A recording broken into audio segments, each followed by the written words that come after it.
తాకట్లో ఉన్న మీ బంగారాన్ని విడిపించి ఆ రోజు ఆన్లైన్ రేటుకి కొంటాం. Sharma gold company.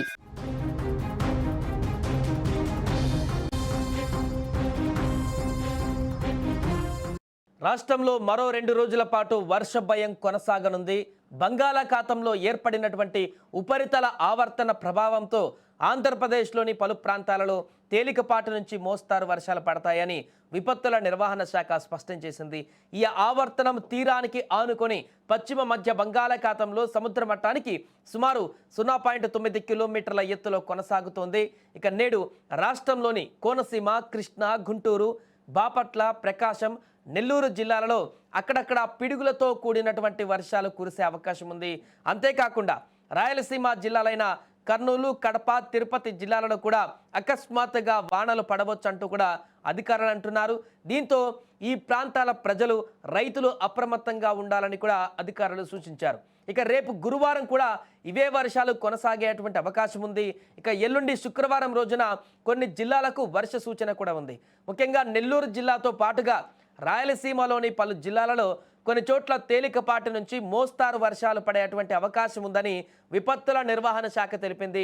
దీని ప్రకారం ఈ కారణంగా ఆయా ప్రాంతాలలో వాతావరణం చల్లబడేటువంటి అవకాశం కూడా ఉంది. సో ఈ వాతావరణ మార్పుల నేపథ్యంలో అధికారులు ప్రజలకు సూచనలు చేశారు. ముఖ్యంగా ఉరుములు, మెరుపులతో కూడినటువంటి వర్షాలు కురుస్తున్నప్పుడు పొలాల్లో పనిచేసేటువంటి రైతులు, కూలీలు మరియు పశువుల కాపరులు వెంటనే సురక్షిత ప్రాంతాలకు వెళ్లాలని కూడా హెచ్చరించారు.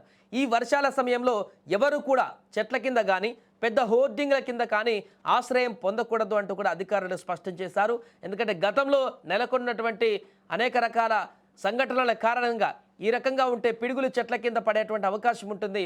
హోర్డింగ్ల వద్ద ఉంటే ఆ యొక్క నీడ కింద ఉండేటువంటి ప్రయత్నం చేస్తే గాలి కారణంగానో వర్షం కారణంగా అవి కూలి మీద పడి చనిపోయేటువంటి అవకాశం ఉంటుంది. కాబట్టి వాటి కింద ఉండకుండా జాగ్రత్త పడాలంటూ కూడా చెప్తున్నారు. అండ్ అత్యవసరమైతేనే, వర్షం మొదలైనప్పుడు అత్యవసరమైతేనే బయటికి పోతే బాగుంటుంది, లేకుంటే మ్యాక్సిమం ఇంట్లో ఉండడానికే ప్రయత్నించాలంటూ కూడా చెప్తున్నారు.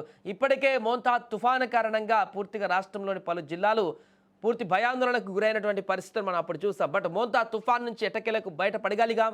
ఆ యొక్క తుఫాన్ తీవ్రత నుంచి కొన్ని ప్రాంతాల్లో రైతులకు నష్టాన్ని చేకూర్చింది. కానీ ఎక్కడ కూడా ప్రాణ నష్టం జరగకుండా భారీ ఎత్తున ముందుకైతే వెళ్ళగలిగాం. ఇంకా వర్షాల ప్రభావం అయితే కొనసాగుతుంది. ఈ నేపథ్యంలో తాజాగా ఏర్పడినటువంటి ఈ యొక్క వాతావరణ పరిస్థితుల కారణంగా రాబోయే 2 రోజుల పాటు కూడా ఈ యొక్క వర్షాల ప్రభావం ఉంటుందంటూ కూడా చెప్తున్నారు. ముఖ్యంగా కొన్ని జిల్లాలకు అత్యంత ఎక్కువ ప్రభావం కనిపిస్తుంది.